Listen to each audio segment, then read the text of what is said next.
Talktainment Radio Worldwide Sound. Talktainmentradio.com. We give you a reason to come. The world's greatest radio. We give you a reason to stay. Radio, the way it should be heard. You got the power.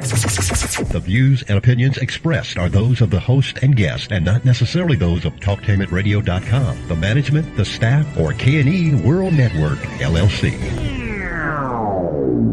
Live call-in talk show. Dial 1-877-932-9766 and join the conversation here on TalkTainmentRadio.com. This is the Compensatory Concept with Mr. Neely Fuller, heard exclusively on TalkTainmentRadio.com, the world's greatest radio. Radio the way it should be heard. And now, Mr. Neely Fuller. If you do not understand white supremacy, which is racism, what it is and how it works, everything else that you understand will only confuse you. Only confuse you. Only confuse you. All righty. Welcome to TalkTainmentRadio.com. We go where you go on the world's greatest radio. You are now in touch with the Compensatory Concept with Mr. Neely Fuller Jr. I am your co-host, Mr. Bobby, and this is Radio the Way It Should Be Heard. This is a show that we're going to answer your Gmails today.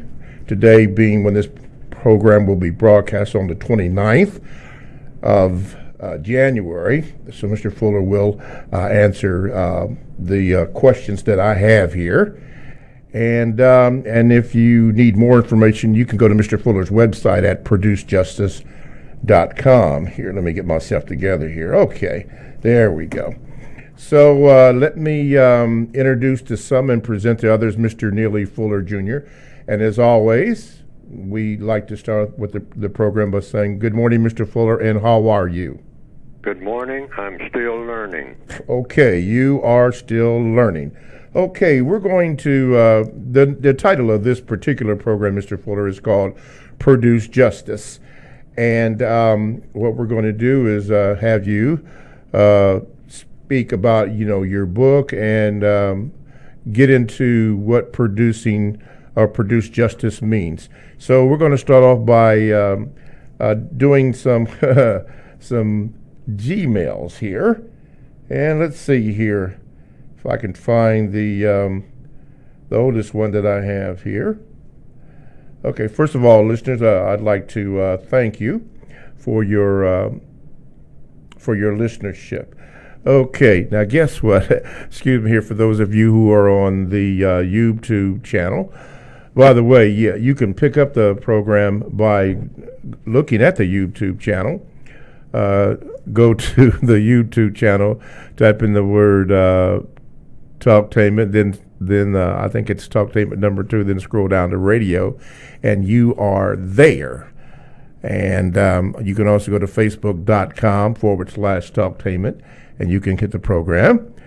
And you can go to, I was going to say you can go to Mr. Bobby, 7mrbobby@gmail.com, and that there you can get you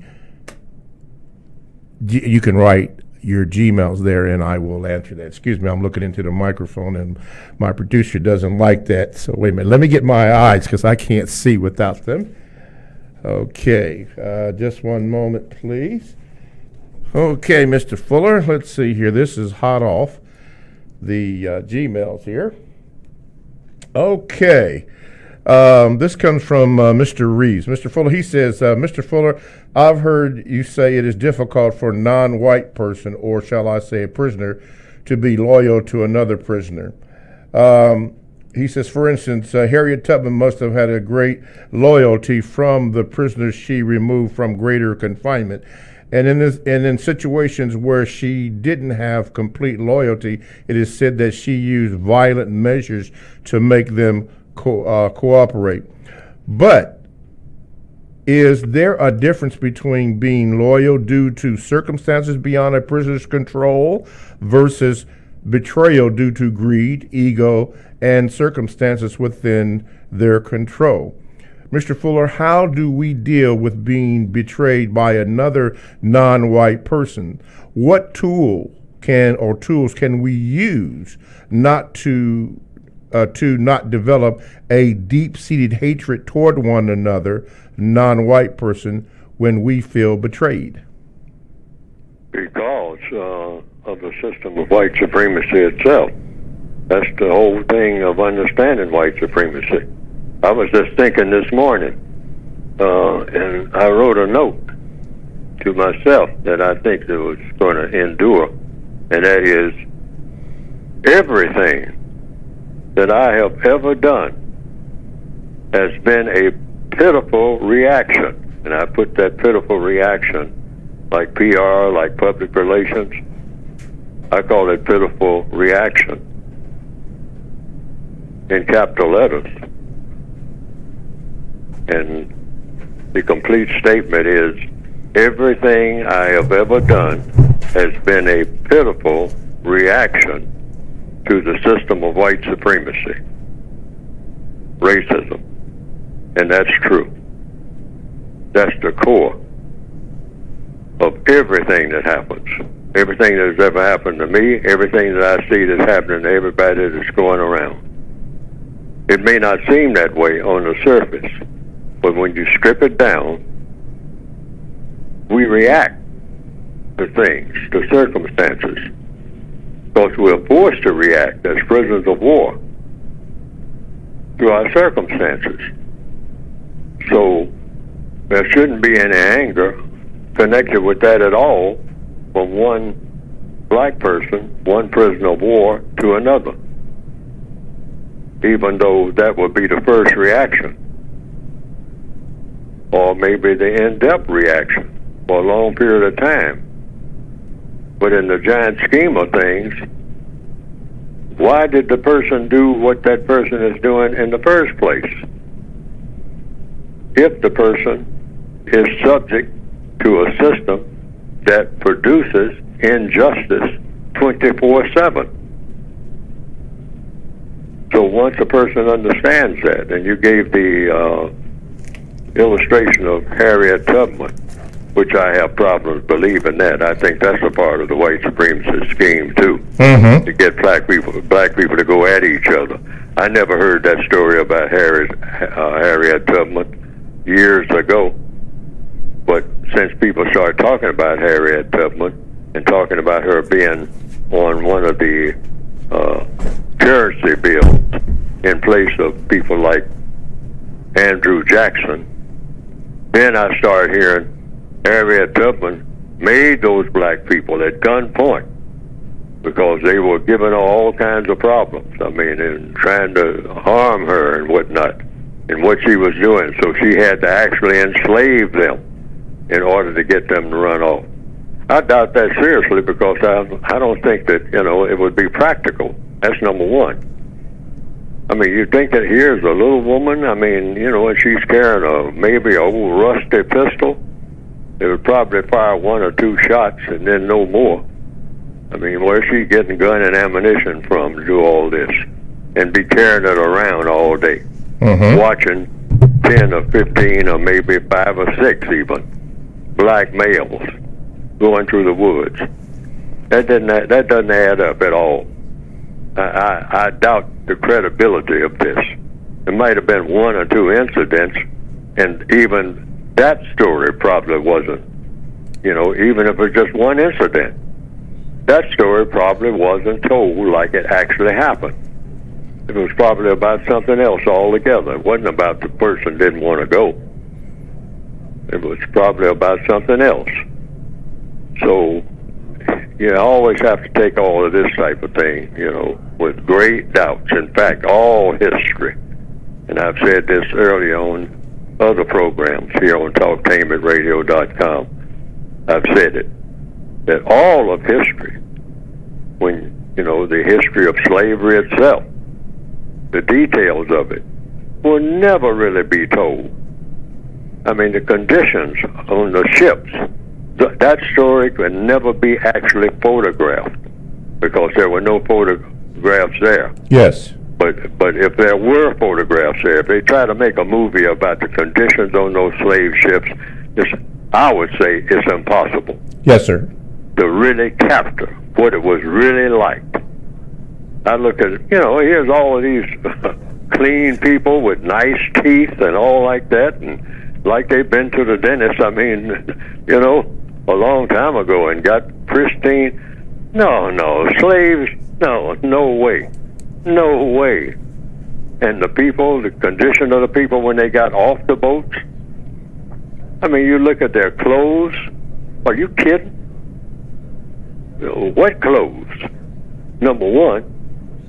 I mean, if they had any at all, and if they had some, my goodness, it didn't look like they just came out of the department store like you see in the movies and all that. There's no way to capture the conditions, even on the plantations, of what it was really like. No way. Gone with the Wind, I don't care what kind of movie you make. There's no way that you can make a movie that comes anywhere close to what it was really like. I mean, the broken teeth and all like that. I mean, the after being beaten and whatnot. My goodness, the filth. Yes, sir. Yes. Yeah. I hope I'm not digressing. No. You're not. No. But I'm saying this is all a part of the giant scheme right up to this very minute. Yes, sir. And there's a lot of unfortunate things that are happening. Yes, sir. And you mentioned betrayal. Actually, it's a pitiful reaction. That's the way I put it. All of these so-called betrayals are pitiful reactions to the system of white supremacy. It's pitiful. And they are reactions. They are reactions to the system of white supremacy. You might have to dig a little bit to see what is, what the person is really reacting to, or what, everybody involved is reacting to. But if it's black people doing anything, they are really reacting to their conditions that are forced upon them on account of the circumstances of the greatest force, political and religious force that the world has ever seen in recorded history, and that is the system of white supremacy. Yes, sir. And right to this moment, every black person on the planet has to realize that. Yes, sir. Okay, so that we're just reacting to the system of white supremacy. That's what we're doing, because we're forced to. See, that's a force. That's not an option. That's a force. Okay. And I understand that. Okay. And so that's why I wrote it this morning. Everything I have ever done has been a pitiful reaction. And I want to emphasize that, to the system of white supremacy itself. Okay. Pitiful. It really is. It's pitiful. It's absolutely pitiful. Okay. To get this straight so that everybody understands, most of the pictures or movies or whatever we've seen about slave ships and all that kind of stuff is made up of Hollywood. Like you mentioned about the teeth being cleaned and all that. It was totally different. Bloodshed, bloodied, bruised, beaten up, and all that kind of stuff. Is that correct? Yes, and just the overall conditions themselves. I mean, even when you depict the white sailors on the ships, I've seen movies. They got these starched collars and whatnot. Oh, come on. No way. No way. I mean, they didn't go to the cleaners that weekend. What are you talking about? I mean, these people looked awful. Everything was about it, was awful. Okay. Right. Even I'm talking about even the white sailors who were cracking the whips and whatnot. Okay. They didn't have any polished boots. Yeah. Okay. Let's do this here. TalkTainmentRadio.com is a 24/7 no-charge worldwide broadcasting facility with hosts delivering on various topics such as news and lifestyle, sports, law, health, wellness, religion, and politics. Now, here's two that I'm going to share with you.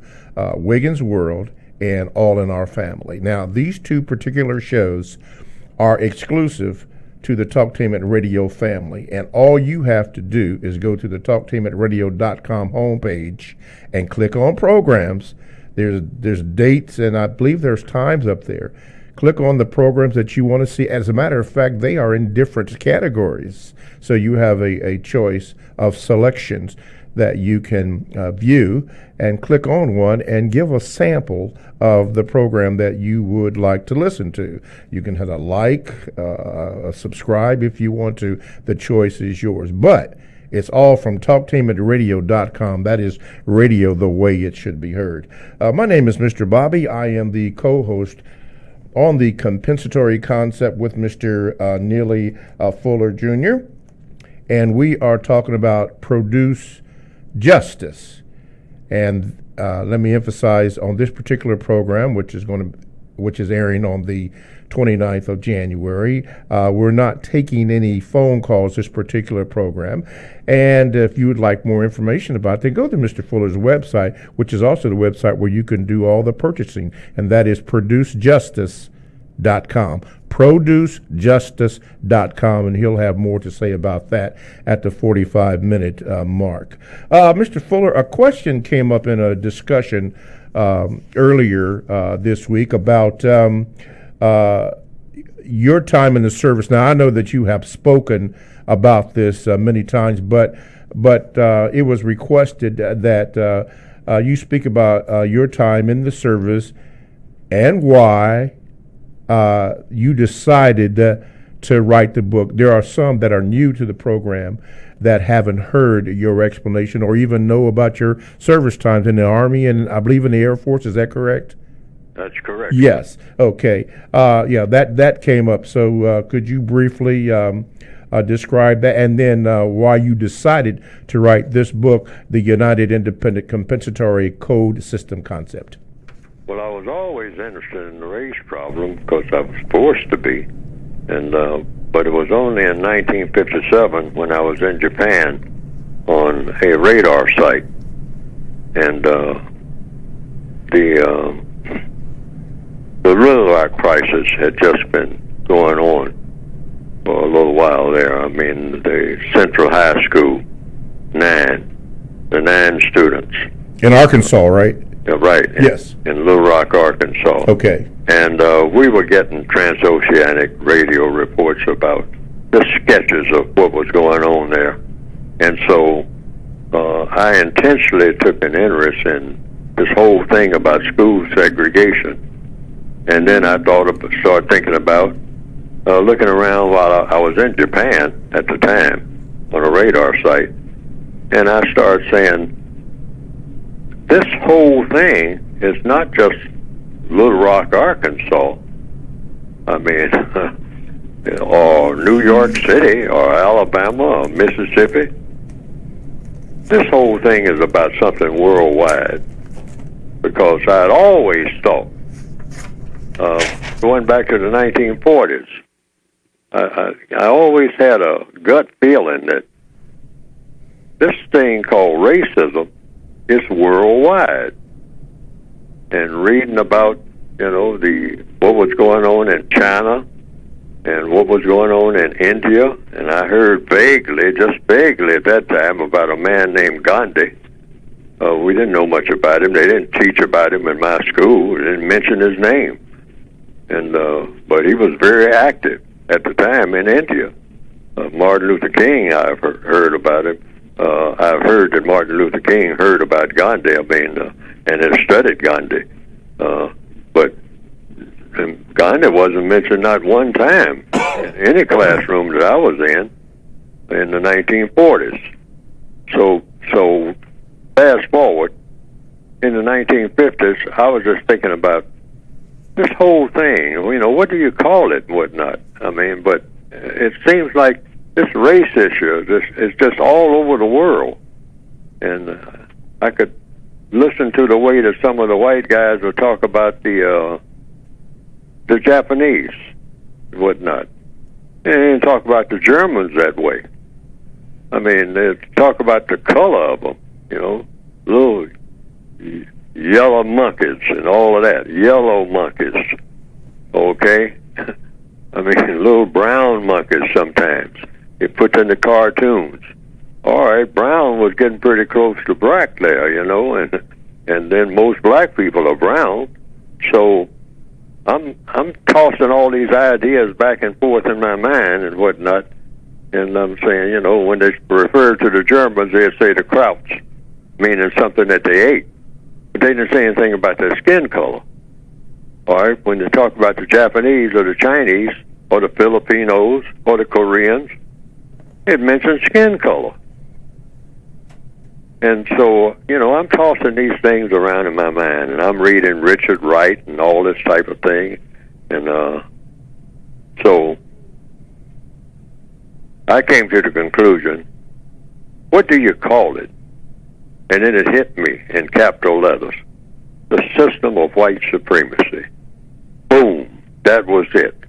I say it's a world system. It's a world system.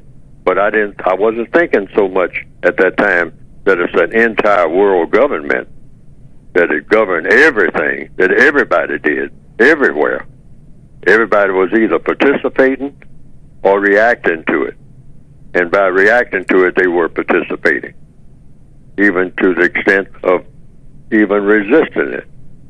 But when I thought of it as being a system, that's when everything came together.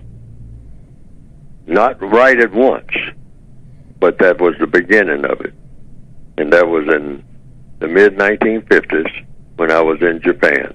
I had already been in the Army before then. I mean, long before then, got out of the Army, stayed out about 4 years and went back in the Air Force, all right, because of a reaction, a pitiful reaction to the system of white supremacy.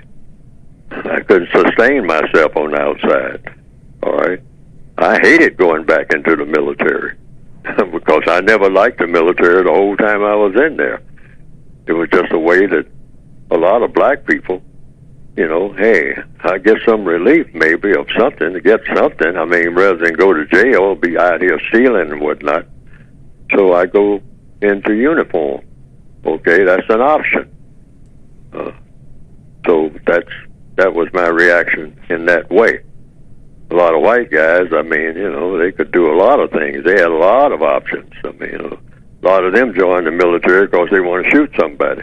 Okay. Well, a lot of black people don't know. They hear enough gunfire right where they are. I mean, they're not joining for that reason, for the most part. Some of them are, but for the most part. And I was one of those that, hey, I don't want to shoot nobody. I don't want nobody shooting at me. I just hope that I can find a little nook somewhere, like I did in the Air Force, because that's why I didn't go back into the Army. I already had credentials in the Army, but I went into the Air Force simply because I say the Air Force has a lot of jobs where you're not anywhere near the fighting, and that's where I wound up. While when I was in the Army, I was right on the front lines. When I was in the Air Force, I wasn't anywhere near any fighting. I'm in a little supply shed because that's where they put black people. Okay, that was all right with me. You know, keep them away from the front. Put them somewhere where they're doing what they're used to, manual labor. Okay, that's all right. Okay, put me in the rear. I don't mind being in the rear. I'll tell you that. When it comes to battlefields, I want to be as far back as you can get. Okay. Right. All righty. So that was the emphasis on writing the book? Yes, and I first wrote the first 6 pages about, you know, what I thought about this whole thing. And it was for me. Because I said, what we need is a code. And that came to my mind. I don't think at that time I had called it a code. Mm-hmm. But, you know, I called it an arrangement of things to do and things not to do. It was just that simple. What do you say?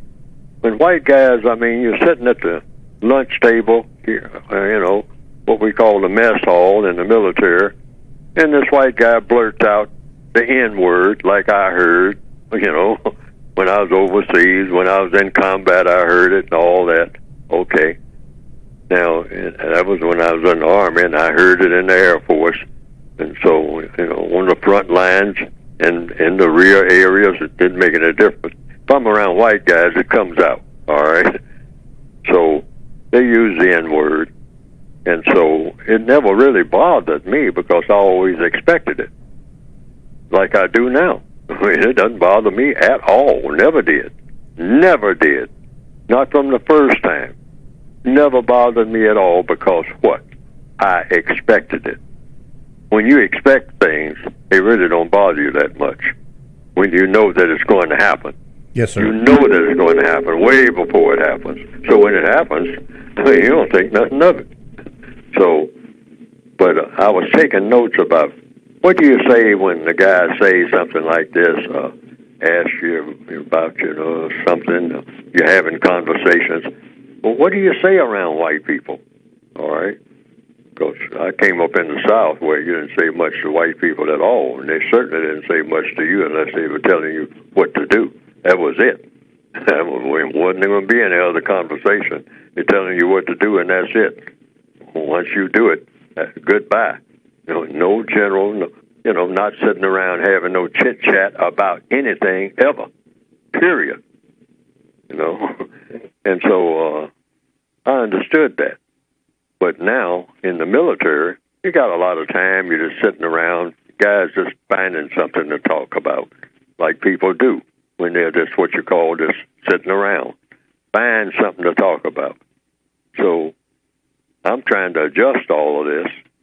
So I say, well, when the guys start, most Southern white guys like to tell jokes, all right? And all the jokes that they knew, they didn't know any jokes except on black people, the way that I saw it. I mean, they'd start off telling a joke sometime. Let me tell you about this. And then he'd catch himself.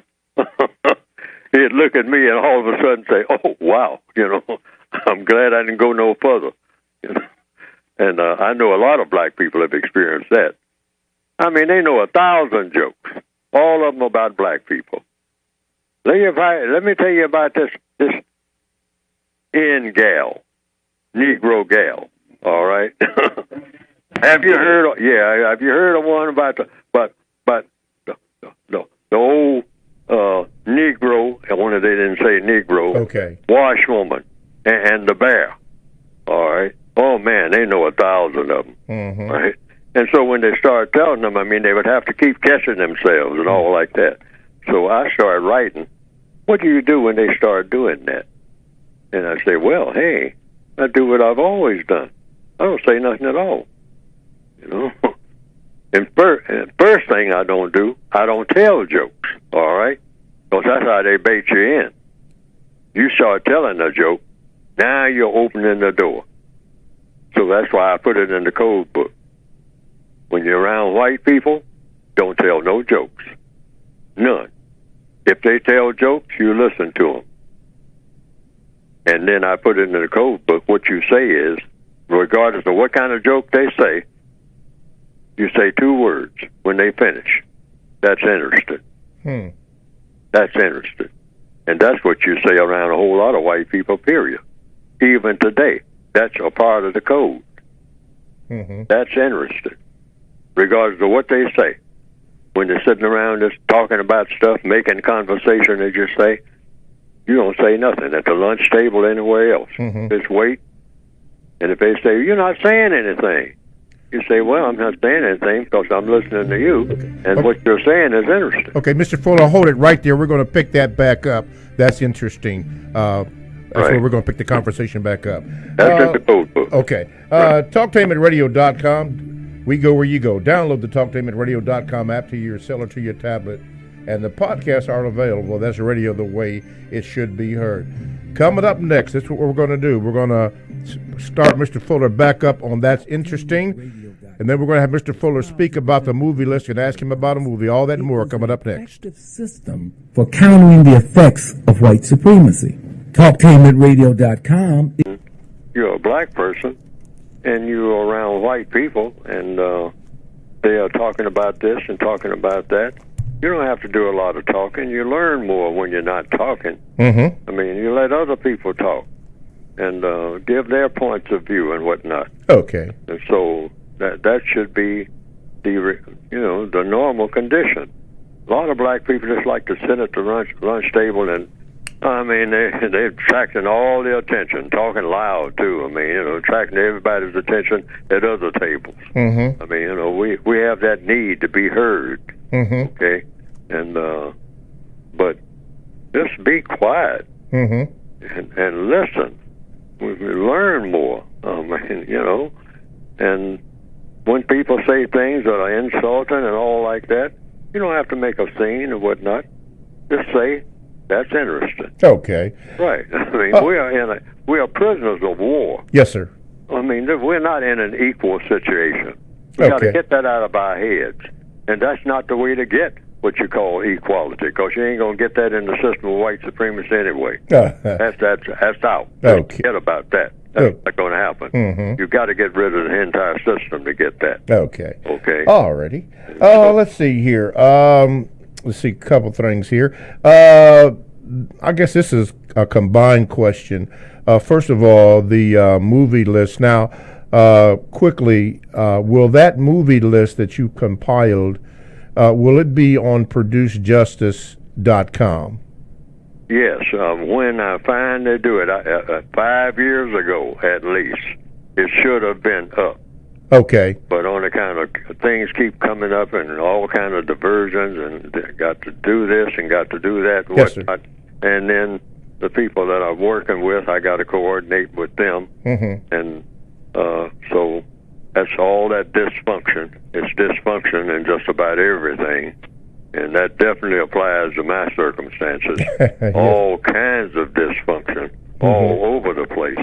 I mean, so I just get it done as best I can in a compensatory way. All righty, good. I'll get that list up. Okay, plus, good. The lessons to look for. See, I want to add that too. Okay, now I might not do that immediately. Okay, with that being said, the reason why that movie list was brought up, I was asked to ask you: have you heard or have you seen the movie The Irishman? No, I haven't, but I've heard, or read rather. I didn't really hear anything from anyone, but I've read some reviews on it. It's supposed to be what they call a 4-star movie. Okay. In the opinion of many. Okay. Because they say it's a lot of lessons in it, and reviews that I've had, I tend to believe there may be some. Yes, sir. Oh, okay. So I always say that the whole purpose for looking at any movie, on every scene, you judge it by how many lessons did you learn, and what were the lessons, and how can you use those lessons. Okay. All right. All right. The reason why that was brought up is because I had, I think, vaguely heard of the movie, but anyway, I did a little research on that, and a former, I want to say, mob boss, or in the life, as he phrased it, Michael Franzese, or Franzese. Now, he's part of all the families that are well known in the mafia. Oh, he was part of that, but he's not anymore. He's a born-again Christian, but his father and all that were all involved in it. He made a comment about the movie, and he said that the movie was false. Now, this comes from a man who was part of the life, but the only one that I know that actually got out of the life. Anyway, he made a comment about that, but I saw some excerpts of the movie, and it's very similar to The Godfather. And then I was asked to ask you if you had heard of it or seen it on the list, The Irishman.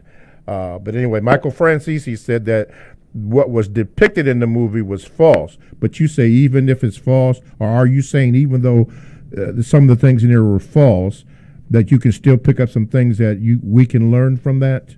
Oh, sure. The movie, my favorite movie, Casablanca, that's strictly made up. In fact, from the history of the movie, from what I've heard, is that even in writing the script, even though it was not based on any kind of facts at all, but even in writing the script, they were making up stuff as they went along, sometimes by the minute, in the making of the movie. Okay. They said it was very sloppily made in the minds of the people who were making the movie. They didn't think the movie was going to amount to much of anything. Okay. And it turned out to be what they call the second greatest movie ever made, the movie Casablanca. Casablanca. All right. Okay. Now, the first movie I've heard from the American Film Institute, I think, the number one movie ever made was Citizen Kane.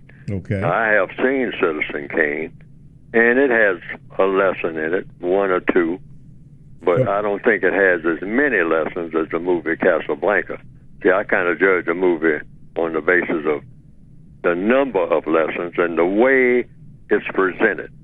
Okay. Right. Oh. And I think that in Casablanca, the number of lessons were many more lessons than the movie Citizen Kane. Yes, sir. Right. Okay. Even more so than The Godfather, which is another movie that's on my list. Yes, it is. Yes, it is. Okay. Let's see here. Let's do this here. This is from the Gmail. It says, this is from Alpha. It says, recently, Mr. Fuller, a suspected white supremacist rapper, was discussing the topic of the Confederate flag being displayed in hip-hop. Another suspected white supremacist rapper is using a Confederate flag on stage, in his clothing, and on his CD cover. The white rapper stated, I'm paraphrasing, he says, that he does not see that as a problem because the Confederate flag has a different meaning to everyone. It does not mean racism. He sees this as a display of pride for Southern heritage, end of the quote. Alpha has this question, Mr. Fuller. He says, now that the Confederate flag is becoming popular in hip-hop music, I've heard and listened to shows where you have discussed the Confederate flag, but I will be honest, I don't believe that there is a codified response to the Confederate flag. So, Mr. Fuller, so this is not a just question, but a request. Can you please discuss the Confederate flag and how victims of white supremacy can have a constructive response to the issue of the Confederate flag? Thank you. Well, this is all covered in the textbook for victims of white supremacy, which you can get by going to producejustice.com. I talk about flags. I talk about what is a flag, okay? A person can be a flag, which is really what you're talking about, because they say a flag represents people, okay? So I'm not watching the flag. I'm watching the person. I don't care about the flag. Me and the flag got, no problem with no flag, all right? The codified position on flags is this. I do at all times, if you're going to put it in words, a pledge to the flag, and it's in the textbook. You can pledge to any flag. I pledge to the so-called Confederate flag. I pledge to the flag.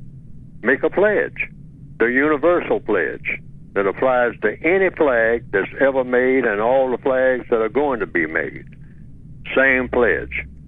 I do at all times relate to the flag the exact same way that the flag relates to me. Now, that's the universal pledge that you can take to any flag, anywhere. Any kind of flag. Flags that you're not even looking at. You can take a pledge to it without even looking at it. And you say you relate to that flag the exact same way that the flag relates to you. The flag might even be buried 6 feet under the ground. I'm still relating to it the way that the flag relates to me. I'm here. The flag is 6 feet under the ground. The flag is relating to me from being 6 feet under the ground to where I am 6 feet above ground. So, I'm still relating to the flag. The flag can be on a flag pole, high up in the air, 3 feet, 20 feet, 2,000 feet, up beyond the clouds. And I look at that flag, if I can see it from that distance, 20,000 feet up on a pole, I'm relating to the flag the exact same way that the flag relates to me, and I'm telling the truth. That's another thing. Everything in the code is supposed to be, in line with the truth. I'm relating to that flag the exact same way that the flag relates to me at all times. Underline the word all. At all times, regardless of where that flag is. What flag? Any flag. Somewhere right now there are Brazilian flags that are fluttering in the wind. I'm not looking at them, but I'm relating to them the exact same way that they relate to me. All right. Now, someone might ask the logical question. Well, Fuller, how does the Confederate flag relate to you? And you have your codified response to that. I just told you. I relate to it the same way it relates to me. The exact say, same yeah, way. But but if they want a further answer, you got one for them. And what is that? And for yourself and for everybody else. You say, okay, you keep asking me that. You didn't like the answer that I gave you, which is the truthful answer. I relate to that flag the exact same way that the flag relates to me. Yes, sir. So you want another answer, so I will give you another one. To your second question, how does the flag relate to you, Fuller? I don't know. You can ask the flag. That's how you answered it. This is in the textbook. Yes, sir. And I'm talking to everybody all over the world right now. That's how you relate to any flag, and you're telling the truth every time you do it. And now if somebody asks you to lie, and then you say, well, hey, you want me to tell you the truth, or you want me to tell you a lie? I'm relating to the flag the exact same way that the flag relates to me. Now, what's the problem? What's the problem? Now, that's the question you can ask. What is the problem? I relate to the flag the exact same way that the flag relates to me. On the football field, when they, all of this disturbance you have and whatnot, all this talk about whether you take a knee and all like that, I can just say, hey, Fuller, take a pledge to this flag. Oh, no problem. I do at all times relate to the flag the exact same way that the flag relates to me. That's my pledge. Okay. Under freedom of speech. That's my pledge. What's the problem? Me and the flag got a thing going on. I mean, it ain't got nothing to do with nothing else. All right?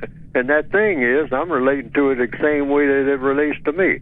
And if you want to know what that is, ask the flag. Ask the flag. Okay.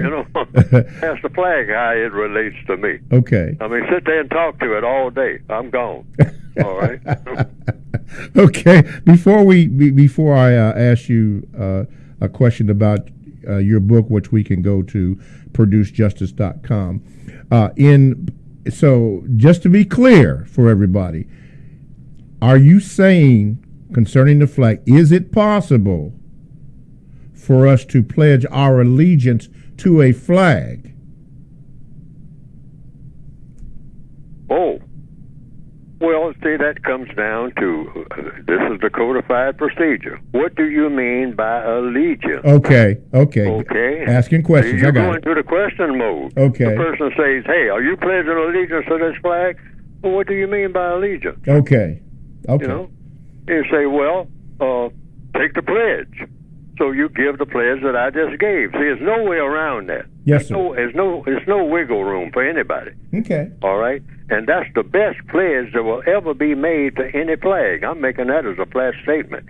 You can't make a pledge better than that. It doesn't get no better than that. All this stuff about, I pledge allegiance to the flag and to the republic for which it stands. That's a phony pledge. Okay. I'm saying that outright. Yes, sir. Yeah. Okay. I mean, that comes nowhere close to the quality of the pledge that I just gave on the air, just, repeatedly this morning. Mm-hmm. I do it all times. Relate to the flag the exact same way that the flag relates to me. You will never have a pledge better than that. Yes, sir. I'm anywhere on the planet to any flag. It's a catch-all. I mean, and it's true. See, now that pledge that people take when they say, I pledge allegiance to the flag of the United States of America and to the republic for which it stands, one nation, under God, indivisible, with liberty and justice for all, in the first place, you're not telling the truth. That's right. That's right. Because justice does not exist. And how are you going to be taking a pledge to something that you say is justice, which is the flag? The flag doesn't represent justice because justice has never been produced. There's no evidence of this. None. If you go to court, prove it. Prove it. Prove that justice exists anywhere on this planet in a system of white supremacy. Do you have white supremacy on the planet? Well, some people say no. I say yes. All right? Well, if you got white supremacy on the planet, then that means automatically you can't have justice. So how can you take a pledge to a flag that you say represents justice and justice doesn't exist? You're not telling the truth. That's number one. You're making something up. And you're making a false pledge. And another thing, how do you know the flag knows anything about what you're talking about? You say the flag represents. That flag, that piece of cloth, or that painting on a wall represents? No, people represent. And one person cannot really represent another. You can only repeat what that person said or something like that. But when you say represent, nobody can represent me but me. I'm present, so I present myself. Now, if a person says, I'm going to represent something that Neely Fuller said, now that you're telling the truth. But you can't represent me when you are you. I'm talking about logic. Everything in counter-racist science is 100% cold logic, if you want to put a temperature on it. Cold logic. Right to the truth every time. So see, black people can't afford to be involved in anything except the truth. All right? Because that's the thing that will get us where we need to be going. Because the white supremacist system is based on what? Falsehood. All right? You're supposed to be eligible to be mistreated on account of you're the incorrect color. Yes, sir. Black people are not the incorrect color. According to what? According to the creator of color. Okay. All right? That's the logic of it. Okay. So how could we be the incorrect color and the creator made us the color that we are? We're the correct color. Okay. I hate to interrupt you, Mr. Fuller, but I've got to get this in. We got about 3 minutes here. I need you to talk about your book for the next 3 minutes. Yes, sir. You can get the book, and it will cover the things that I've been saying on the air this morning, with the exception of when I said everything I have ever done has been a pitiful reaction to the system of white supremacy. I said that this morning. Now, that's not in the book, because I just wrote that this morning. Now, but you can get the book that covers this flag business and a lot of other things I've been talking about, a few things I've been talking about, by going to producejustice.com. Just producejustice.com. Producejustice.com. And what will come up on the screen is a brief description of the textbook for victims of white supremacy. And it's got 3 titles on it. You know, but the main title, the explicit title, is at the bottom of the bottom title on the book. They all mean the same thing, basically, but it's explicit. A textbook workbook for thought, speech, and or action for victims of racism, and racism is white supremacy. So that's what you'll have there. And producejustice.com, you can get the basic textbook, and you can get the original one, because this is the basic revised expanded edition, 2016 volume. And some people wanted the 1984 original edition for whatever reason they have for wanting it, because the revised expanded edition covers everything, for the most part, that's in the original 1984 edition. But both of them are up there. And then there's also a word guide, all right? And it's business about flags. Raise questions about what exactly is a flag. What is a flag for? What is the flag supposed to accomplish? All right?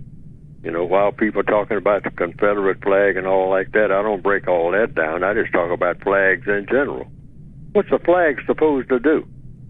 What are you supposed to do about a flag? All right? What is a flag? You can call a person a flag, all right? Which is what the real flags really are. I mean, if you're talking about a flag represents people, well, most flags don't even look like people. They're not even in the image of people. Mm-hmm. You know, so, you know, you can go into a long discussion on that. See, codification is about going into fine detail on everything, because that's where the truth is. See, we have a tendency just to say things, I mean, you know, and just brush things off and just move on. We move too fast. Yes, sir. If you're going to make judgments about things, first thing you do is slow down. Okay. And when you're making a judgment, slow down. You do this when you're driving a car. All righty. There is the music, so we're going to have to close the first hour. TalkTameRadio.com, the world's greatest radio the way it should be heard. Thanks for listening, and tune in for the second hour, which will begin. Talktainment Radio, worldwide sound. Talktainmentradio.com. We give you a reason to come. The world's greatest radio. We give you a reason to stay. Radio, the way it should be heard. You got the power. The views and opinions expressed are those of the host and guest and not necessarily those of TalkTainmentRadio.com, the management, the staff, or K&E World Network, LLC. Live call-in talk show. Dial 1-877-932-9766 and join the conversation here on TalkTainmentRadio.com.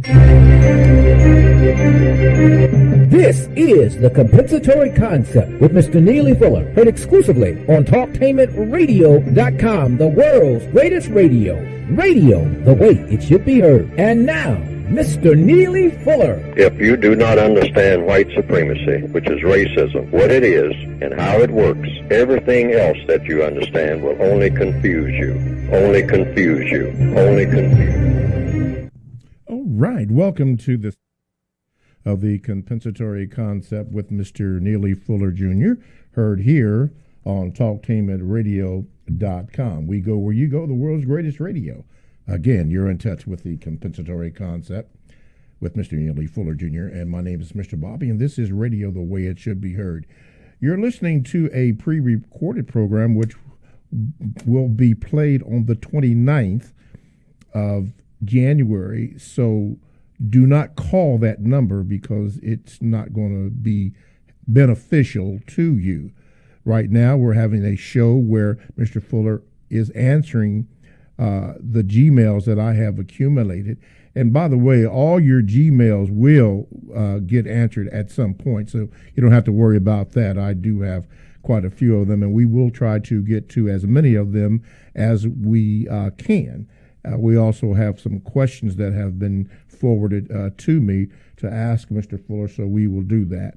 Okay, and for more information on that, you can go to producejustice.com. And as a matter of fact, that is the title of the program is Produce Justice. But for more information, you can go to producejustice.com and to clear up any problems or situations that you may have. But if you want to submit a question, you can do it by going to the numeral 7, Mr. Bobby, BOBBY, at gmail.com, and I will be sure to have Mr. Fuller answer that question or your question at some point. We are talking about Produce Justice. And going to the Gmails here, this is from one of our fine listeners, Jane Lance, and I can do that. Usually I will not read a last name, particularly if you ask me not to, but she does not mind, so that's why I am reading and giving her last name. Anyway, she says this, Mr. Fuller, she said, before I ask a question, I would like to express some VGQ, Mr. Fuller. Thank you for writing your book. It has and will continue to help me and others make logical decisions and produce justice. Thank you, Mr. Bob. Okay, anyway, thank you, Mr. Fuller, and for getting the message to the people each week. She says, Mr. Fuller, on page 191 of the book, and that is the Revised Extended Edition, I'm going to assume. On page 191 of the book in area number 6, politics, people relations, I have been using the given responses when people try to include me in conversations that are not constructive. I have also received pushback and attitude for choosing to remain silent. You just talked about that. Silent when I don't have anything constructive to say. Sad but true, most of the people giving me a hard time are elder relatives. I have been accused of being quiet because I'm angry with them, acting stuck up, being sad, or going through something. Mr. Fuller, I love my care unit, but they act as if they are obsessed with dysfunction. Should I practice, quote, no contact, no conflict, end of quote, and stop speaking to them until they get on code? They know what the code is, but don't follow it. Thank you, Jane Lance. No, what you do, you can contact people, but you always say, just to be consistent, you are trying to do the most constructive thing. You just explain to people what you're trying to do. They might be bewildered by your behavior, but you're saying, I'll do whatever is constructive. Then you can ask a question. Is there anything that you all have against being constructive? And then put a question mark behind it. All problems are solved through the process of questions and answers. You can just start off the conversation yourself. What's the problem? Is there a problem? Why is there a problem? Am I the problem? You can just spend hours just trying to, get the conversation started about, hey, it seems to be a problem here. So let's find out what the problem is. Because I didn't think that I was causing a problem, but I might be causing a problem. So what problem am I causing? What am I doing to anybody that I shouldn't be doing? And if it's something that I shouldn't be doing, I'll figure out a way to stop doing it. Naturally. I'm on board with that. And if it's something I should be doing, what is it I should be doing that is of constructive value? Is there anything incorrect about being constructive? You got a choice. You can be constructive or non-constructive. Which choice do you all want me to make? To be non-constructive? Would you like for me to be non-constructive? Non-constructive by doing what? And what will be the result of me being non-constructive? Will you complain about my non-constructive activities, the non-constructive things that I will do that have a non-constructive effect on you? Do you want me to, when I interact with you, do something that's definitely non-constructive for you? Or do you want me to do something that's non-constructive for me? Or do you want me to do something that's non-constructive for everybody? And so when you draw a line on everything that's non-constructive, what do you get? Non-constructive results for everybody, unless I've been misinformed. Now, what do you all want me to do? It gets to those 4 wants again. What do you want me to do? Why do you want me to do it? How do you plan for me to do it? And what do you expect the constructive result to be? Those are 4 questions that will cover everybody, every minute of every day, everywhere on the planet. Madagascar, Tripoli, London, England, white, black, yellow, brown, male, female. What do you want me to do? Or what do you want to do? Why do you want me to do it? Or why do you want to do it? How do you plan? Must have a plan. You want to do it. What's your plan? Are you working on getting a plan if you don't have a plan? All right? And after all, bottom line, fourth question, what do you expect the constructive result to be? Now, that's on page 171 of the Revised Expanded Edition. Yes. Code book. The four the four questions that you ask about wants, starting with yourself. What do I want to do? Why do I want to do it? How do I plan to do it? And what do I expect the constructive result to be? Now, those four questions fit everybody on the planet right this minute and every other minute they're on the planet when they are awake. Now, naturally, when you are not awake, when you're asleep, it doesn't apply because you're not conscious enough to raise these four questions. But every minute that you're awake, whether you're verbalizing them, meaning you're saying them, you are thinking about these four questions. What do I want to do? I want to get up out of this chair and walk across the room. Well, why do you want to get out of that chair and walk across the room? I want to get out of this chair and walk across the room because I see another chair that's more comfortable than this chair. Oh, well, that's the reason you want to do that. So that's the answer to that question. Why do you want to do it? It's a more comfortable chair. Okay? Well, how do you plan to get in that more comfortable chair? To get out of this uncomfortable chair, walk across the room and sit in the chair that is comfortable. That's how I plan to do it, because I can walk.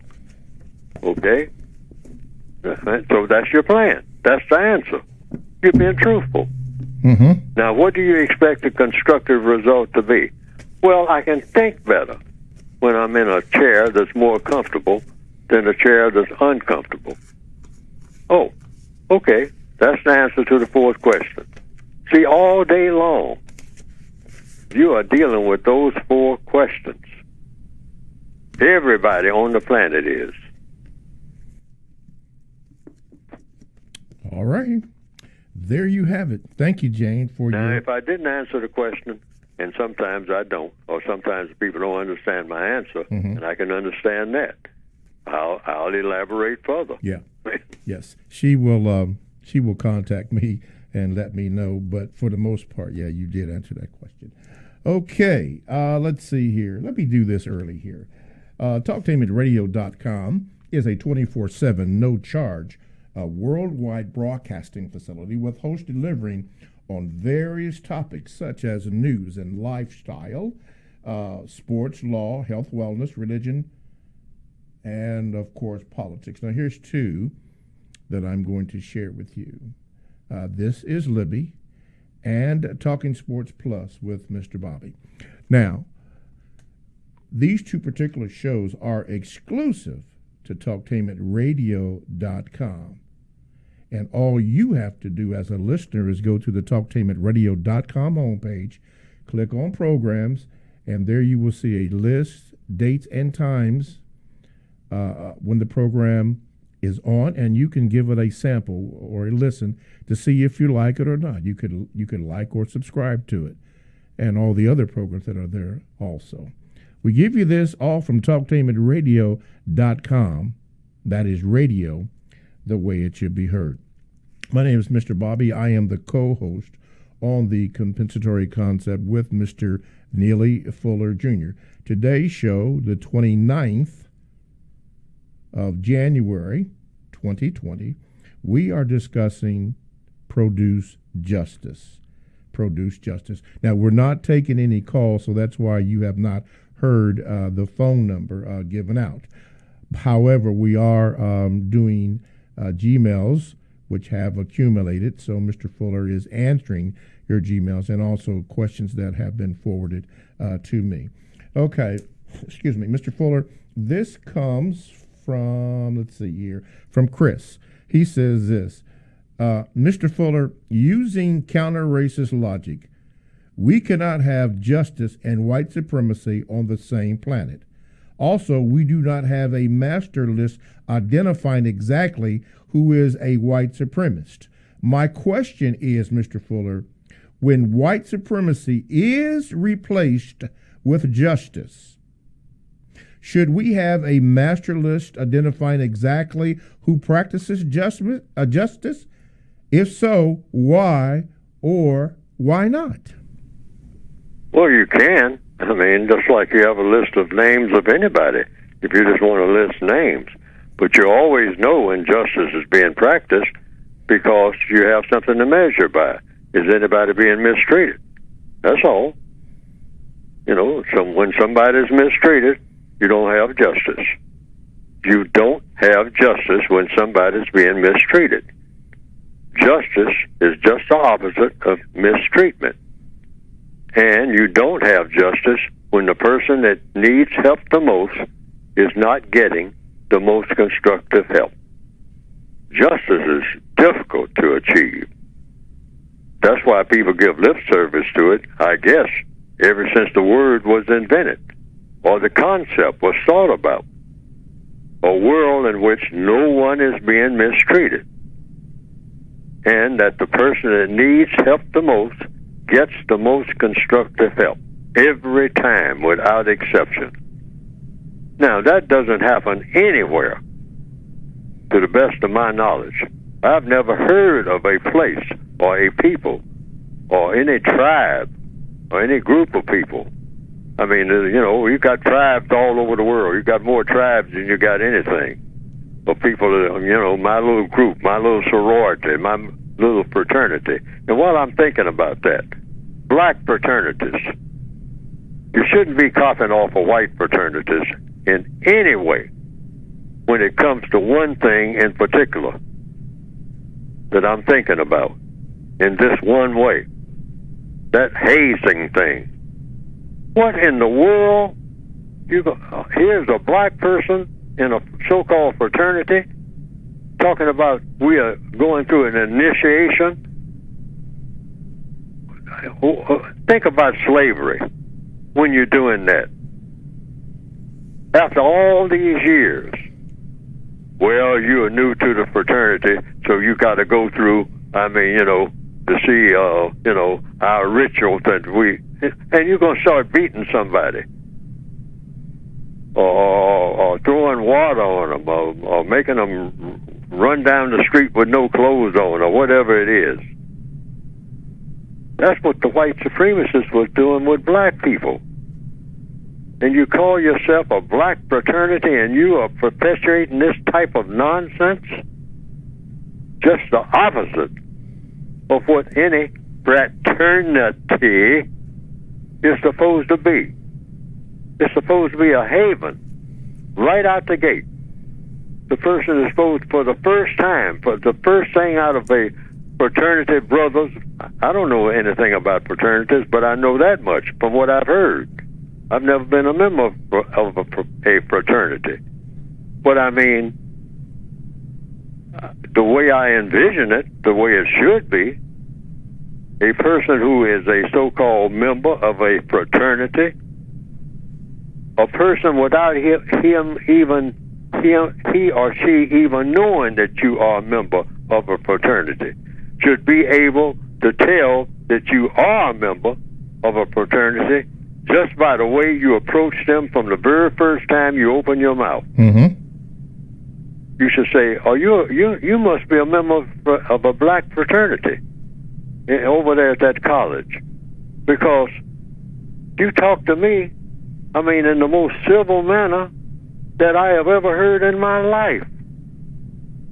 And when you took me over to your fraternity hall, everybody treated me in a way that I've never been treated in all of my life.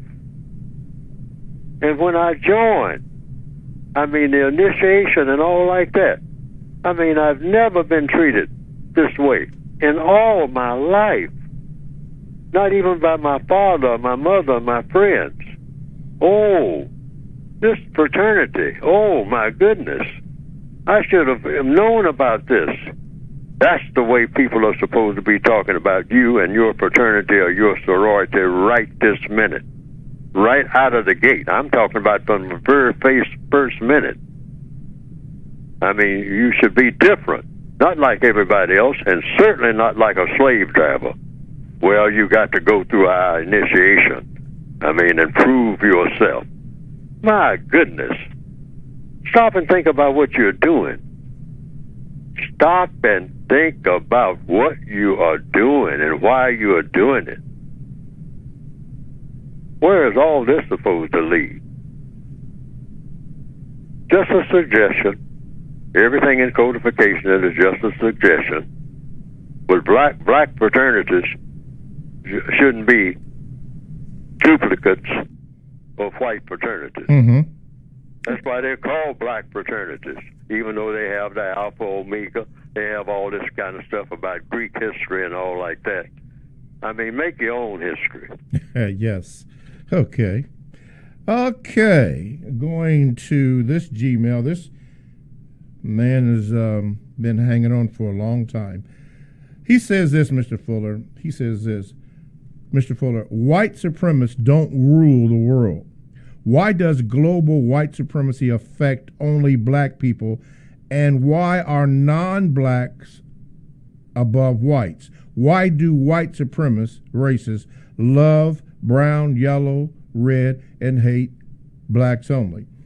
Mr. Fuller, I'm asking this question because of white supremacists loving brown, yellow, red people and hate blacks only.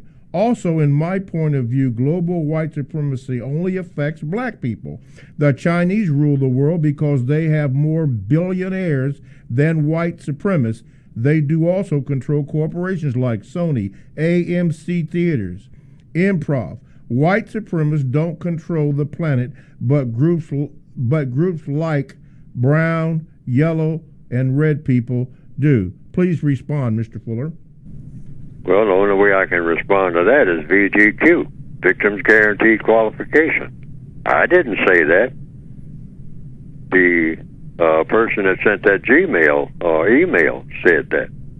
So that's my only response, because the code I have to follow the code. The code says these are statements made. But then there was a question at the end of the statement. And the question is, do I agree with that? And I say no. Because you can't have white supremacy and yellow supremacy on the same planet at the same time, according to everything I've seen and experienced. And I know that there are billionaires. There are billionaire black people. But black people who are billionaires are subject to the system of white supremacy. You can't have but one supreme. There seems to be some confusion here about the word supreme. I'm saying it's just one supreme when it comes to race. White supremacy. White. Not yellow, not brown, not tan, not beige, not red, not billionaire. If you're talking about color in people, there's just one supreme. That's white. White supremacy on planet Earth. On other planets, no. Now, I haven't seen any evidence to contradict this. So I'm not disagreeing with the caller. But the caller gave opinions and then asked a question, I guess, of why did I conclude that there's such a thing as white supremacy? Because that's my conclusion. That's the only way I can answer that from everything that I've seen. I've seen everybody respond to the white supremacists. When the white supremacists say, this is the way it's going to be done, that's how I've always seen it done. Mm-hmm. Always. I haven't seen it done any other way. Okay. People copy after the ways of the white supremacists, which is a form of supremacy. Yes, sir. Look and see what the white people who believe in white supremacy are doing and copy that. If they are gangsters, which is what white supremacy is a gangster operation, I want to be a gangster. All right? Yeah. Want to be one right now. How fast can you make me a gangster? Okay? That's white supremacy. Mm-hmm. You didn't come up with that idea. You didn't invent the idea of being a gangster for the black people who have decided they want to be gangsters, thugs, whatnot. The white supremacists are the supreme thugs that the world has ever seen, according to the evidence. Not according to Neely Fuller, according to all the evidence. So, for black people who are talking about being thugs, you're real late to the party and not very good at being it, because you come under the supremacy of the white thugs, who are the white supremacists. They know all about thuggery, everything about it, from A to Z. We just learning. Okay. All righty. 2 questions here, Mr. Fuller. The first, I'll read them in order. The first question here, we're about 4 minutes outside of break. The first question was from the first hour. You mentioned a need to be heard. Why do black people have a need to be heard? Well, there was a man named, a victim of racism, rather, named Ralph Wiley, I believe. And I didn't read his book, but I saw the title of it. It's Why Black People Tend to Shout. Okay. Now, I didn't read the book, and I never really found out what he meant by raising the question. But the question did catch my eye. Why do black people tend to shout? So I have thought about that. Black people need to be heard, in my opinion, is because we have been silenced so long, all right? Under the system of white supremacy, black people were taught, hey, here come the white folks, everybody get quiet now. Y'all can do all that screaming and yelling and whatnot, carrying on. White people just came in. Get quiet, Negro. Because that's how they want it. Mm-hmm. They want it quiet. They coming in and do the thinking now, do the planning, including how they going to handle you. So get quiet and listen, all right? Mom is home. Dad is home. See, the dark people of this planet in the system of white supremacy are in childlike positions. How do children act when the teacher leaves the room? I was, subject in the elementary school. I knew how I acted. We start throwing erasers and whatnot. We carry on, okay? The minute we say, teacher's coming, then everybody scrambles back to their desk. Mm-hmm. But they put those erasers back in place and whatnot. I mean, we were playing with, throwing, shooting, little pellets at each other with our little slingshots that we had in our desks, learning how to be violent while the teacher's out of the room. Teacher comes in. So now the whole world, for black people on the planet, in answer to the question, is dominated by the white supremacists. So we know how to act when teacher comes in. And they are our teachers. They are our masters. They are our illegitimate parents. So we know how to act when they come around. Sometimes we're in desperation mode. That's when we definitely want them to come around, because we don't know how to act with each other. But when they show up, they say, okay, all right, the nonsense is all over. Dad is home. All right. So what's the problem here? See, everybody gets submissive. But why black people tend to shout? We tend to shout because we want to be heard. And we get around each other, and that's when we explode, all right? Black people on a bus, look around, see that the bus is full of black people. It's now showtime. We have seen it. I've seen it over and over again. It's showtime. And we start showing off. Talking loud, cussing everybody out on the bus. All right? Including, want to get the bus driver in on it. Give him a few cuss words. Or her. Somebody, grandmother driving the bus, got three grandchildren, half of them in trouble. All right, one of them in trouble, trying to drive a bus. Now she's being harassed by other black people who got the same problem. That's how we are, but we don't see ourselves that way.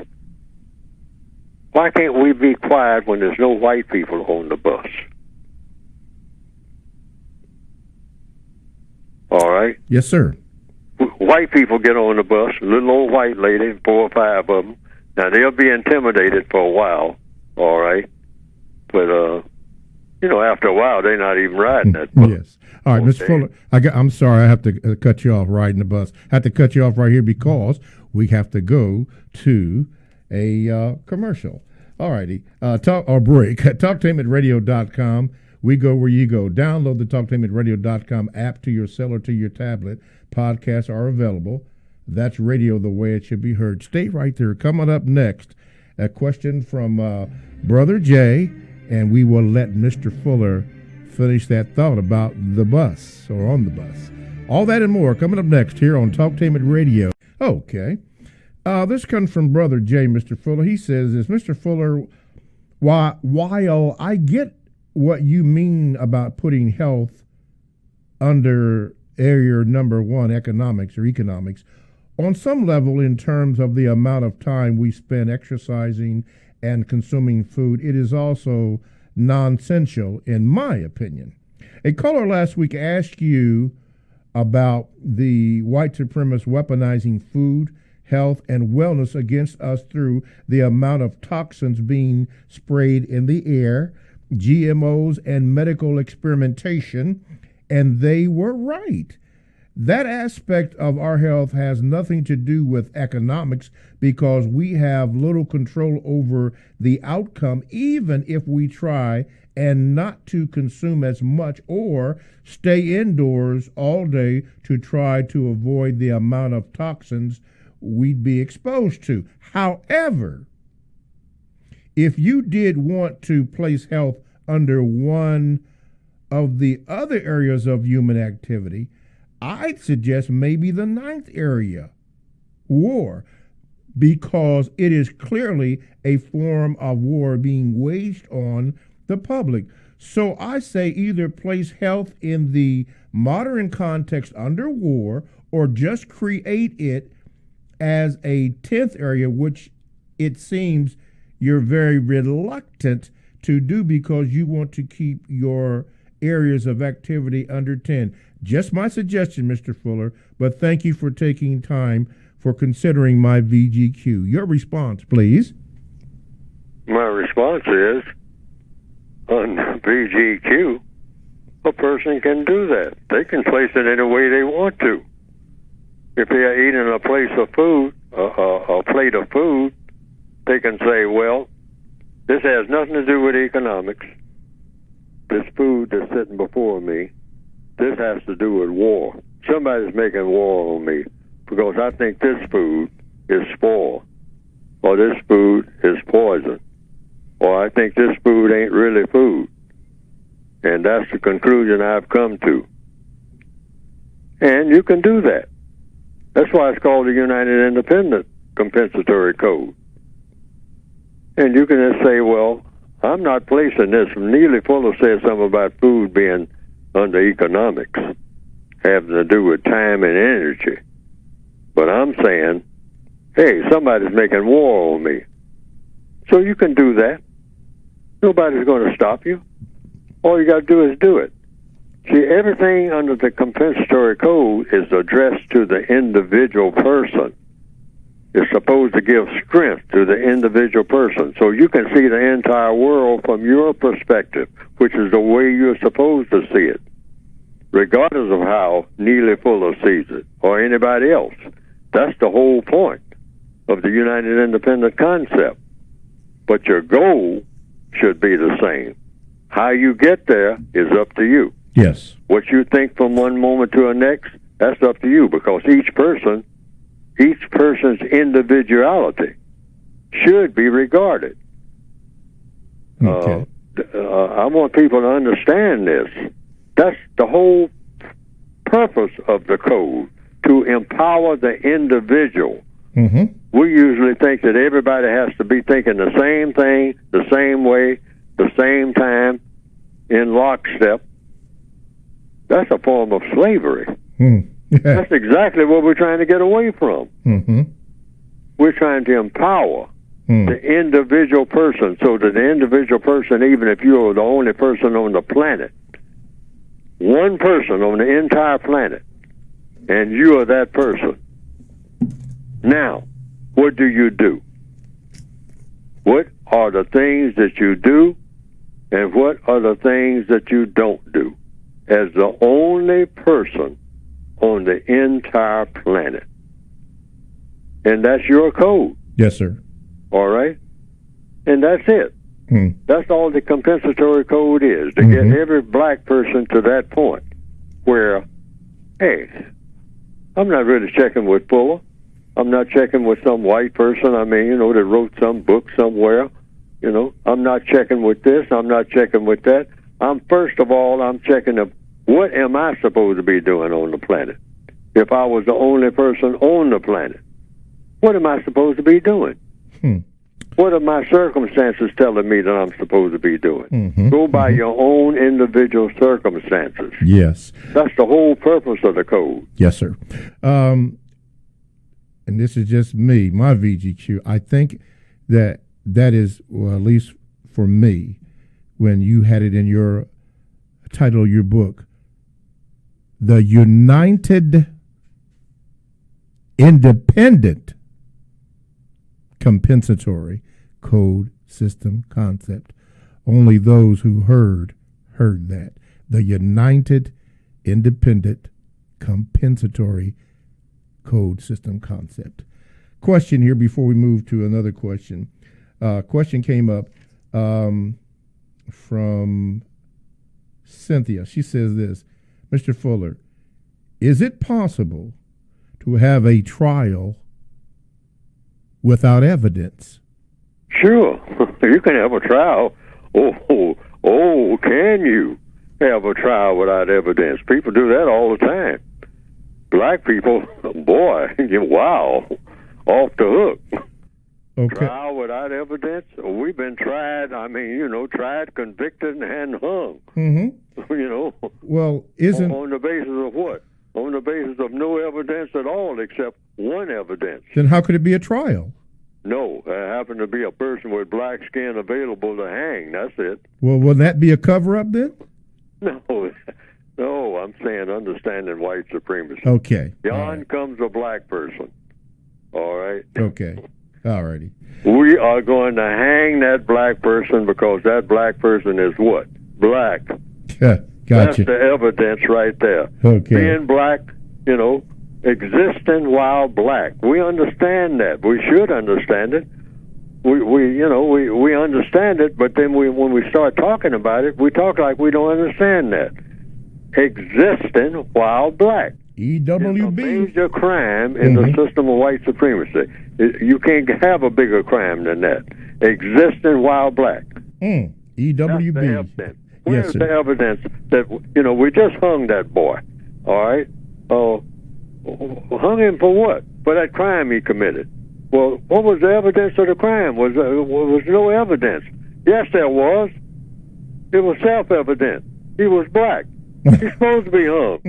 End of story. Oh, now I get it. Well, you should have got it the first time around. What do you think this is? Gotcha. We don't do no guessing. We know what we're doing. Alrighty. All right, there you go, Sylvia. EWB. Okay. Before we ask you to speak about your book, this came in from Brother Petrus said this: please, Mr. Bobby, can you ask Mr. Fuller whether he knows that the word for fun, which he has used many times in the Irish language, is crack. Is CRAIC, but it's pronounced crack. He said, did Mr. Fuller, does he know that or not? That the word fun. I didn't okay, know that. I didn't look that up. And I'm quite sure that the word fun in 1,000 languages, because there are thousands of languages and sub-languages, so-called, on the planet, so I've been told. I mean, I'm quite sure that there's a word for fun that doesn't sound anything like the word that we use in English language, F-U-N, fun. In Swahili, it might be something else. Mm-hmm. In what is it? Mandarin? Yes. The Chinese language. Yeah. And all the sub-languages. The word fun might sound like something you never heard before. You might have 15 letters in it. I don't know. Yeah. Way things are going. Okay. All right. It is at this time, Mr. Fuller, that we will have you speak to your book, which we can get on producejustice.com. Go ahead, Mr. Fuller. Yes, you can just go to producejustice.com. Just remember that. Any questions that you have about anything, really, go to producejustice.com, and you will see the basic revised edition there, 2016 edition, of the textbook workbook for victims of white supremacy. The book, like I said before, is addressed to the individual person. That's why I call it the compensatory code. We don't have anything that's addressed to the individual. We have everything addressed to black people in general. Most books are written that way, talking about, what we can do as a collective or what we can do over a period of time. The textbook for victims of white supremacy is what you can do about everything that's going on right in front of you right this minute. Right this minute, wherever you happen to be on the planet. How to react to it, what to do, what not to do, what to say, what not to say, without checking with anybody. Just check with yourself. That's how you become more and more empowered, when you can check with yourself. All right? Have a code that you say, this is my code, this is what I do, and why do I do it? Because when I do it, it always works for me, not against me. Mm-hmm. That's what this book is written for. Always, every move that you make, it doesn't work against you, it works for you as an individual person. Now, you say, well, is that going to be at the expense of everybody else? No, because the code says you can't mistreat nobody in the process of looking out for yourself. That's the production of justice, all right? But you do the best you can. But in a world in which it's set up, you're in a prison system, you may injure someone else while you're helping yourself, because the white supremacists see to that. And most likely that is to happen. But you do the very best you can. And that's why in the code book itself it says minimize conflict. It doesn't say you can eliminate conflict between the victims themselves. You can't. There's no way that you can eliminate it. You have to eliminate the system of white supremacy in order to do that. But you try to minimize conflict by minimizing non-constructive contact. That's the first thing you do. Try to make every contact constructive. And you try to be truthful about everything. Yes, and sir. upfront about everything Mm-hmm. to minimize the conflict. But you're going to have that conflict. But don't escalate the conflict by making a terrible situation, almost impossible, all right, to go any further. You don't aggravate the situation.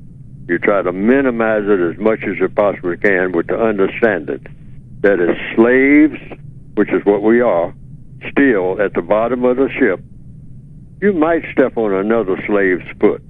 Why? Because of the crowded conditions, that's why. And so you don't fight about that. Yes, it was painful that your foot got stepped on, but you understood, because you stepped on somebody's foot. All right, trying to get off the other person's foot. Okay, or get off away from the person who was stepping on your foot. So you got your foot stepped on, or you stepped on somebody else's foot. That's the condition that the white supremacists has put us in. That's why we claw and scratch at each other in all of the areas of activity, male and female. I mean, we're clawing and scratching. Females have called me and said, what can we do about all this breakdown in communications between black males and black females? How come we can't get on the same page? I say it ain't going to happen. There's no way you can do that in the system of white supremacy. If you could do that, you would need to get rid of the system. I mean, stop and think about it. If black males and black females could get together in harmony and have everything working smoothly, I mean, hey, it doesn't get much better than that. Yes, sir. So, but the white supremacists are not going to allow that. As long as we have to get rid of the system.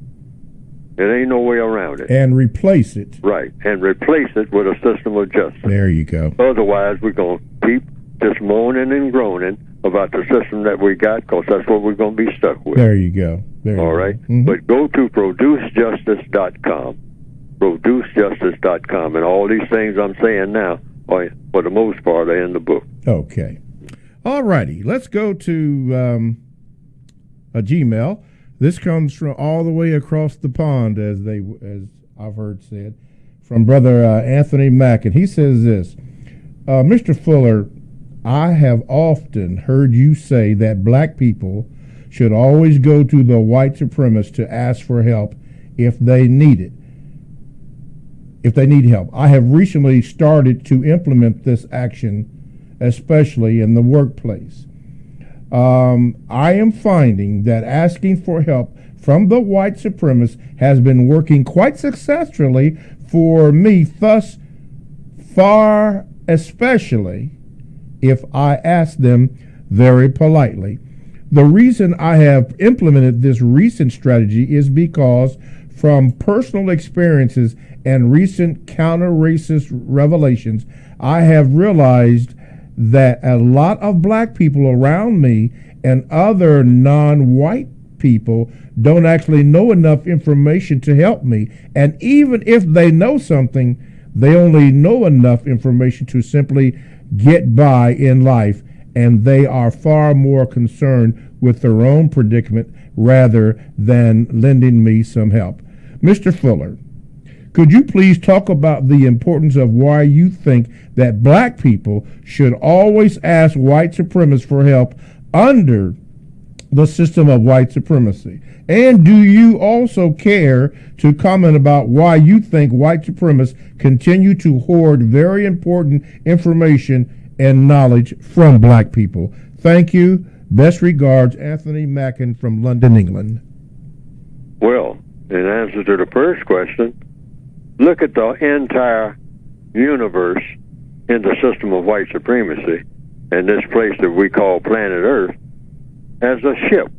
It's just a ship. It's a slave ship under the tutelage of a captain called the system of white supremacy.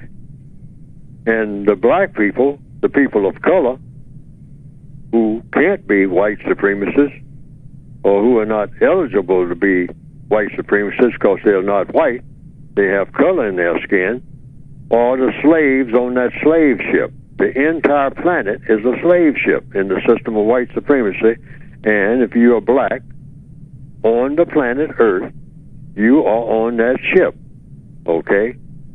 Now, logically, what do they say about a ship at sea? They say the captain is in charge. That means if you're talking about the system of white supremacy, the captain of the ship of white supremacy is white, a white person who is a white supremacist.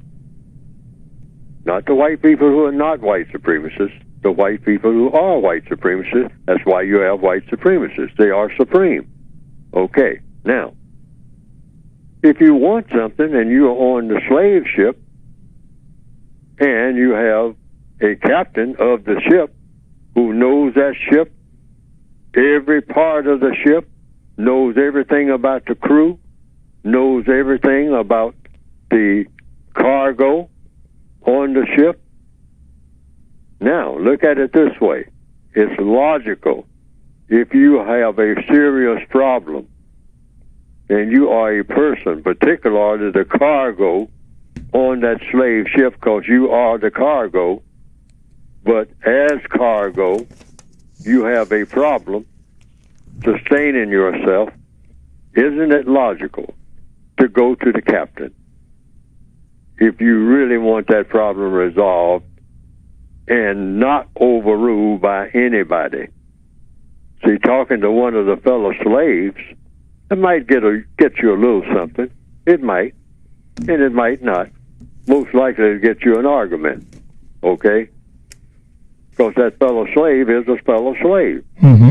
They can only go so far to help you, all right? Crew members, okay, who are white, but not white supremacists, which that would be a stretch, because if they're a member of the crew, most likely they are white supremacists. But then you find out the white supremacist who tells the other white supremacists what to do. Now you're really moving, okay? And that's what you should always try to do in every circumstance, on jobs and everything else. Oh, yeah, black people will come around and say this and say that. Some of them will try to help you. Some of them will try to keep you down and all like that. But you don't get, frustrated by that. At some point, try to figure out, like Andy Dufresne did in the movie Shawshank Redemption, try to figure out somewhere in this chain are some white people. Because white people who are white supremacists run the entire planet. So the closer I get to them, and the more I can get them to agree with my point of view on something that I want to get, the more power I will have. Why? Because I'm a slave on a slave ship called the system of white supremacy, and so the person who makes the final decision about me being on the ship, or whether or not I can even breathe, or whether or not I'll be thrown overboard. Isn't it logical that I would want to talk to that person if I wanted something, rather than talk to all these other people, milling around here and bumping into each other? I don't have to talk to them about nothing. Yeah. Well, Mr. Fuller, guess what? Our time has come to an end for this particular program. So thank you, Mr. Fuller. Thank you, listeners. Thank you, Talktainment Radio. Talktainmentradio.com, the world's greatest radio, radio the way it should be heard. Thanks for listening.